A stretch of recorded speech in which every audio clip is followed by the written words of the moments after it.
Next question comes from Stephen Lewis. Any more incredibly useful custom actions?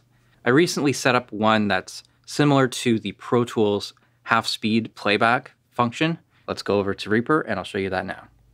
Okay, so this action reduces the play rate of the project, which makes the items play slower and at a reduced pitch. So I have this set up so it drops it down an octave and plays it at half the speed.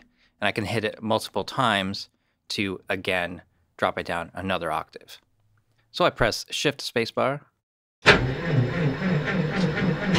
and you can see the play rate up at the top transport bar has been reduced to half. I can hit this a second time.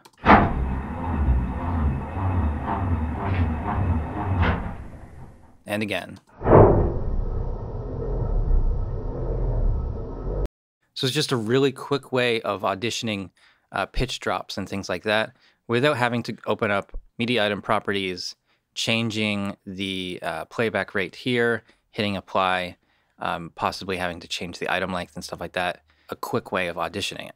Now let's look at the actual action, which is custom play half speed. 12 instances of the action decrease play rate by about 6% or 1 semitone, going down 12 semitones total, and then transport play. Pretty simple for that one. And then I needed an action to undo that to put the play rate back to normal and either stop or play as normal.